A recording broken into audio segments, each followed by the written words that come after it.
Situaciones médicas. Declaratoria.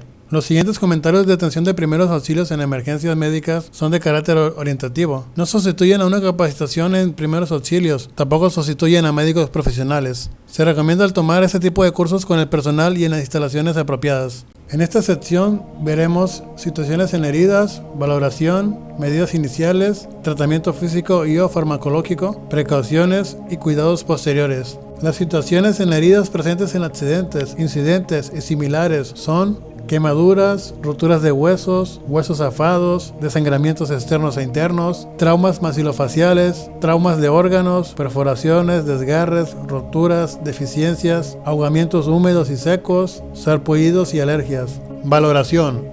A grosso modo y de manera inicial se realiza una inspección visual, inspección táctil o una inspección instrumental, si se tiene a mano, o una combinación de las anteriores, según lo que la persona herida o enferma manifieste, como por ejemplo, cortaduras, quemaduras, roturas de huesos o malestares internos en sitios específicos, se puede definir la parte o partes afectadas. Tras esto, si se tienen los medios, conocimientos y habilidades necesarias, se puede realizar la intervención necesaria. Si no es así, es bajo el riesgo de los implicados. Medidas iniciales. Tras la valoración inicial y tomando solo como un ejemplo descriptivo, si la persona está herida de manera superficial, sin mayores complicaciones, lo que se debe hacer es inspeccionar el área que la persona herida manifiesta. Si es el caso, pedir que se despeje el área, indicar que se procederá a valorar e inspeccionar el área, ya sea de manera visual, táctil, instrumental o una combinación, que es lo más conveniente. Continuando con el ejemplo, se procederá a limpiar la herida superficial. Si se cuenta con algún elemento desinfectante, se utilizará, ya sea con aplicación directa o indirecta, según los recursos disponibles en ese momento.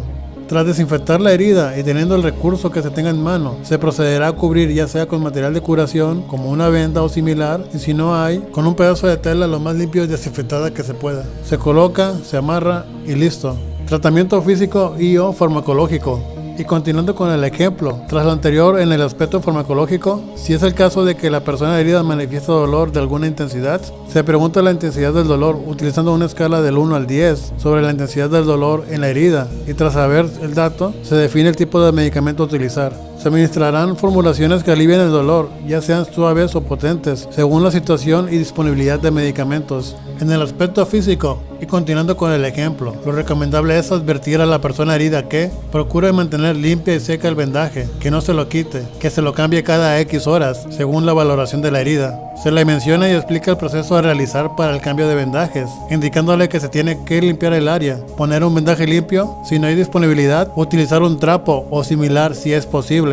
Precauciones. Continuando con el ejemplo, se le indica a la persona atendida que tiene que mantener la herida limpia y con vendajes o similar. También se le indicará que no se exponga a esfuerzos biomecánicos innecesarios para generar una recuperación más rápida. Cuidados posteriores. Terminando con el ejemplo, de manera posterior, solo queda indicarle a la persona a que no vuelva a accidentarse, aclarando que según el padecimiento o tipo e intensidad en la o las heridas externas e internas son las recomendaciones posteriores a atender, tanto por la persona herida, así como por las personas que se encargan de la misma. Protocolo de extracción. Declaratoria. Esta recomendación está basada en múltiples protocolos de extracción implementados alrededor del planeta, de ahí que pueda no concordar con algún protocolo específico. En el protocolo de extracción estaremos definiendo la situación de emergencia antes de la extracción, definir la situación de extracción, proceder a la extracción, definir el proceso de evacuación y el equipo de emergencia. En el área del accidente, incidente o situación de emergencia, lo primero y dadas las circunstancias es, antes de la extracción,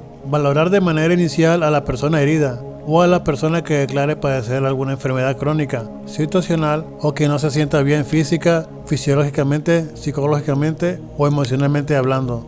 Atender a la persona en lo que necesite, teniendo en cuenta la circunstancia y los elementos de curación disponibles en ese momento. Habilitar un espacio para acopiar a las personas que estén heridas o que padezcan cualquier situación anteriormente descrita. Volver a realizar una segunda valoración, ya con más calma dentro de lo que cabe en la situación, para así poder definir si la persona herida con malestar necesita más atención de la que ya recibió tras su valoración inicial. Atender a la persona en lo que necesite, teniendo en cuenta la circunstancia y los elementos de curación disponibles en ese momento. Tras la atención de curación, definir la situación particular y puntual de cada persona en lo individual para poder definir el destino o el tipo de atención posterior que la persona necesite.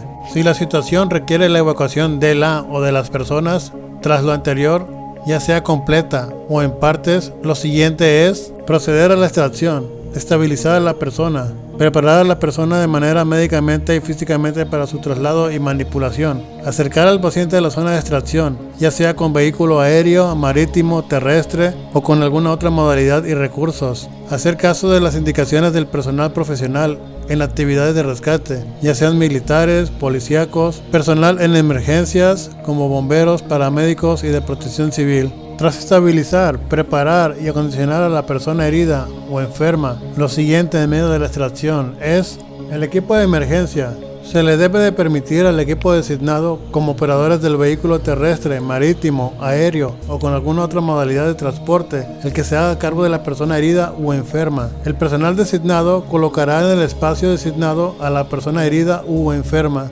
Transportarán a la persona herida o enferma a una unidad médica donde la persona herida o enferma sea atendida adecuadamente. Al llegar a la unidad médica, la persona herida o enferma será entregada al personal de la propia unidad médica asignada para su atención hospitalaria.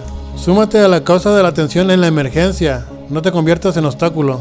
Reflexiones. Las estrategias de supervivencia es indispensable aprenderlas en algún momento en la vida, ya que en dado caso y en ciertas circunstancias son necesarias para afrontar las dificultades que enfrentemos en determinados escenarios, ya sean emergencias o en desastres. De manera muy general, las estrategias de supervivencia pueden componerse de tener una mentalización, estar en condición física de preferencia, saber sobre predicción climática, se aprende, eso y más para poder soportar temperaturas ambientales y situacionales adversas, correr por nuestras vidas, hacer esfuerzos sobrehumanos, levantar pesos superiores a nuestras capacidades intrínsecas, soportar periodos prolongados de falta de ingesta de alimentos y bebidas, pasar periodos extraordinarios de falta de sueño.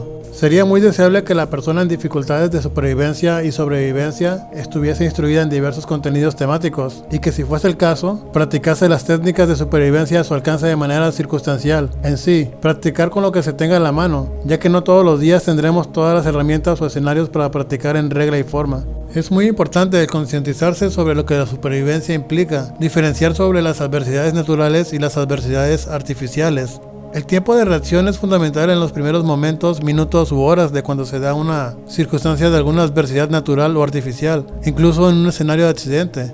Definido por las circunstancias, se tiene que definir si uno se queda cercano al lugar del accidente o incidente, o si uno averigua alguna dirección probable hacia dónde dirigirse y poder contar con recursos, o poder alcanzar alguna población, o manera de poder salir de esa encrucijada. Las consideraciones a tener en cuenta deben de ser el saber obtener agua, en dado caso cazar y recolectar los posibles alimentos, saber predecir el clima, saber orientarse según los puntos cardinales, si es el caso, saber sobre técnicas de escalada con y sin equipo apropiado.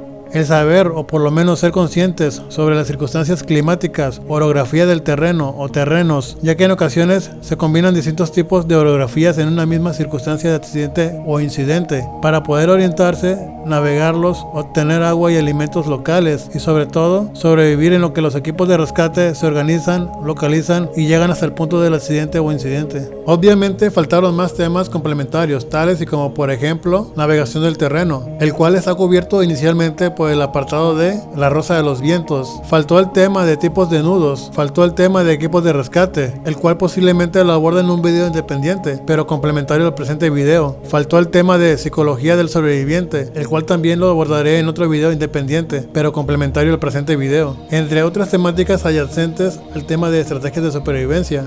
Gracias por tu atención y hasta el próximo video. El trabajo en equipo es clave para la sobrevivencia.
Sentido común ante todo. Recuerda, si te gustó este contenido, dale like, comparte, comenta y suscríbete. Gracias.